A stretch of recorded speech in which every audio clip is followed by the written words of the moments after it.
चीजें क्लियर कर लेता हूं, और आप बोलेंगे क्योंकि आप सीनियर एडवोकेट हैं तो बहुत सही मैसेज जाएगा।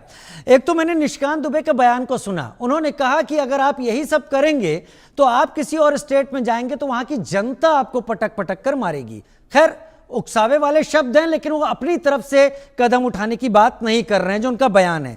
दूसरा, राज ठाकरे कह रहे हैं कि हम समुद्र में डुबो डुबो कर मारेंगे।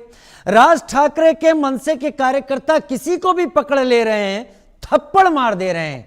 मैं इसको रिवर्स तरीके से आपके सामने रखता हूं। क्या कोई आम आदमी किसी बड़े पब्लिक फिगर को या सेलिब्रिटी को अगर ऐसे ही थप्पड़ मार दे तो उसी तरीके से बच जाएगा जैसे बच जा रहा है? क्या मुंबई पुलिस को कार्रवाई करनी चाहिए तुरंत जो उकसा रहा है उसके खिलाफ, राज ठाकरे के खिलाफ?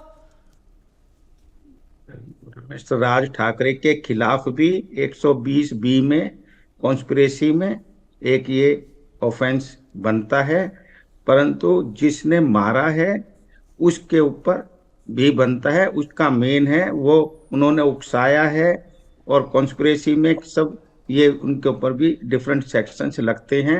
और पुलिस को अगर कोई लिखित उनके पास शिकायत आई है तो पुलिस को एक्शन लेना चाहिए। हर रैली में बयान है राज ठाकरे का, हर कहीं है। पुलिस देख क्यों नहीं रही? ये तो पुलिस की ज्यादा नजर पे मैं बात करूंगा। मौलाना अली हुसैन कुम्मी मेरे साथ इस वक्त जुड़े हुए हैं शिया पर्सनल लॉ बोर्ड से। मौलाना साहब, बहुत स्वागत है। थोड़ा पहले मैं चाहता था चर्चा करूं आपसे, लेकिन कुछ तकनीकी दिक्कत आ रही थी।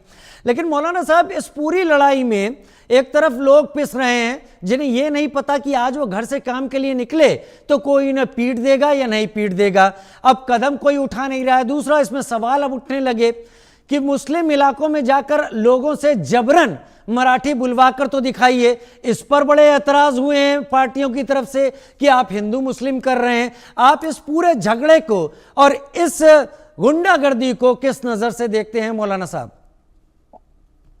देखिए, पहली बात तो यह है कि भारत के अंदर हमारा अपना मानना यह है कि पूरे भारत में एक जबान सबको पढ़ना चाहिए, वह है हिंदी जबान। हिंदुस्तान की जबान हिंदी है और दुनिया में हिंदी ही जबान पहचानी जाती है। ये सूबाई जबान है। महाराष्ट्र की जबान अलग है, यूपी की जबान अलग है, बिहार में अलग बोली जाती है, अलग अलग जबान बोलती है। मगर ये लोग गुंडागिरी करते हैं वहां के ऊपर, महाराष्ट्र के अंदर, ये महाराष्ट्र इनके बाप दादा की मिल्कियत नहीं है। ये महाराष्ट्र जो है हिंदुस्तानियों का है, भारतीयों का है, चाहे वो यूपी के लोग हों, चाहे वो बंगाल के लोग हों, कहीं के लोग हों, उनको पूरा इख्तियार है कि महाराष्ट्र में रहें। और अगर यूपी के लोग महाराष्ट्र में ना होते तो महाराष्ट्र कोई पहचानता भी ना। आज जो सारी तरक्कियां हैं, सारी कॉलेजेस हैं,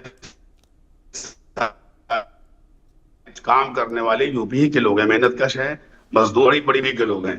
तो ये लोग हमेशा से ऐसे ही हरकतें कर रहे हैं, बेगुनाहों को मारना, गरीबों को परेशान करना है। जो बेचारे सड़क पर ठेला लगाए हुए हैं, छोटे छोटे कारोबार कर रहे हैं, क्योंकि इनको जो है मालूम हो गया है कि इनकी हुकूमत खत्म हो गई। अब राज ठाकरे का दौर खत्म हो गया, अब वहां पे भाजपा सरकार है और हिंदुस्तान के अंदर भाजपा सरकार जो है बहुत अच्छा काम कर रही है।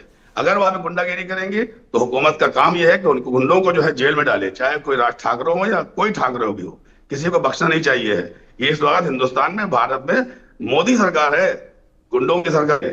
गुंडागिरी किसी की नहीं चलने वाली, चाहे यूपी हो, चाहे बिहार हो, चाहे बंगाल हो, चाहे महाराष्ट्र हो। और मैं समझता हूँ हमारे मुल्क के वजीर आजम मोदी जी हों, चाहे गृह मंत्री हों, चाहे रक्षा मंत्री हों, इन्होंने हमेशा जो है प्यार मोहब्बत की बात की है और सबको जोड़ने का काम किया है। ये भारत की खूबसूरती है कि हम सब मिलजुल के रहते हैं, मिलजुल के रहेंगे भारत के अंदर। जबान जो भी बोली जाए, मगर असल जबान जो है वो हिंदुस्तान की, भारतीय जबान जो है वो हिंदी जबान है और दूसरी जबान जो है उर्दू है। देखिए, हम सब मिलजुल के रहेंगे जब ये एक होगा। ये जबान में लोगों को न बांटा जाए कि महाराष्ट्र की जबान क्यों नहीं आती है, उनको मारेंगे पीटेंगे। तो पहली बात तो ये है कि मैं वहां की सरकार से अपील करूंगा कि बेगुनाहों पे जो जुल्म हो रहे हैं वो अच्छी बात नहीं है। इन लोगों के खिलाफ FIR होना चाहिए है, इन लोगों को पकड़ना चाहिए है, इनको जेल की सलाखों में पीछे जाना चाहिए। जब ये जाएंगे, जब इनके दिमाग ठिकाना है, जब ये दाल रोटी खाएंगे जाके जेल की। ये जो मतलब महलों में रह रहे हैं, गरीबों का खून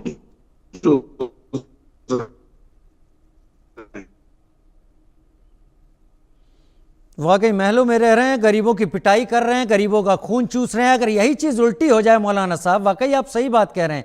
पंजाब में अगर कोई जाए, वहाँ पंजाबी या गुरमुखी ना आने पर पिटाई होने लगे, या फिर आप असम में चले जाएं, असमी ना आने पर पिटाई होने लगे, तो इस देश का अनेकता में एकता का जो गुलदस्ता है वो तो तोड़ने का काम ये सब कर ही रहे हैं। लेकिन नाजिया, मुझे नई एजुकेशन पॉलिसी भी यहाँ याद आती है, जिसमें 3 भाषाओं का त्रिभाषा फार्मूला रखा गया था। यहाँ पर मातृभाषा थी, राष्ट्रभाषा थी और अंग्रेजी या कोई वैकल्पिक भाषा थी, यानी बच्चा इन 3 में पारंगत हो, प्रवीण हो।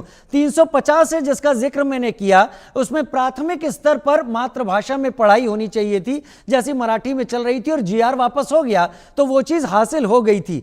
लेकिन उसके बाद जो किया जा रहा है नाजिया, क्या ये महाराष्ट्र के नौनिहालों, महाराष्ट्र का यूथ जो अभी बालिग नहीं हुआ है, उसके दिमाग में जहर भरने की कोशिश की जा रही है कि वो खुद को अलग समझे, देश की मान्यताओं से अलग रखे, अलग सोच के साथ आगे बढ़े? नाजिया, एकदम राजीव जी, आपने बिल्कुल सही कहा है कि कहीं ना कहीं आने वाले मराठी युवा बच्चों के दिमाग में एक डिस्क्रिमिनेशन पैदा किया जा रहा है, एक अगलाव पैदा किया जा रहा है कि यूपी वाले तुम्हारे नहीं हो सकते, बिहार वाले तुम्हारे नहीं हो सकते, बंगाल वाले तुम्हारे नहीं हो सकते। अब भाषा अगर इतनी ही महत्वपूर्ण है, और खास करके मराठी भाषा, तो फिर श्रद्धा को बचाया क्यों नहीं? मराठी भाषा ने बचा लिया होता श्रद्धा को, उसी समुदाय से आ रही थी। कई बच्चियां हैं, अब जैसे बंगाल में हमारी लॉ स्टूडेंट, उनका रेप हो गया, फिर अभया डॉक्टर बिटिया का हो गया, तो बंगाली भाषा बचा लेती।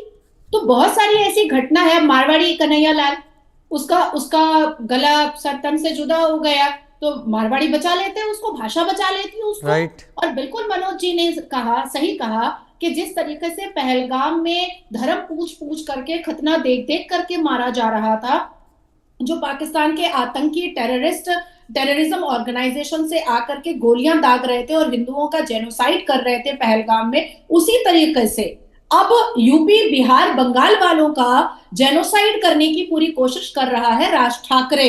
बिल्कुल पहलगाम वही दिखाई दे रहा है। देखिए, हमने हमेशा यही सीखा कि हिंदी हम कहीं भी बोल सकते हैं, और मैं तो यूएई, मतलब अबू धाबी और दुबई में भी जाकर के प्योर हिंदी में बात करती हूं मैं। हालांकि मुझे अरबी लिखना, पढ़ना, बोलना, समझना आता है, लेकिन फिर भी मैं प्योर हिंदी में बात करती हूँ, क्योंकि वो मेरी भाषा है, मेरे मातृभूमि की भाषा है। मैं तो बोलूंगी और कोई मुझे नहीं रोक सकता। तो इस हिंदुस्तान, जिसमें विभिन्न कास्ट और क्रीड के लोग रहते हैं, अलग अलग धर्म के लोग रहते हैं, अलग अलग मजहब के लोग रहते हैं, और अलग अलग भाषा के लोग रहते हैं, लेकिन मातृभूमि तो सबकी एक है, और हिंदी तो हम कहीं भी बोल सकते हैं। जिस तरीके से गरीब लोगों पर अत्याचार राज ठाकरे का चल रहा है, जिस तरीके से हिंदू और हिंदुस्तान के खिलाफ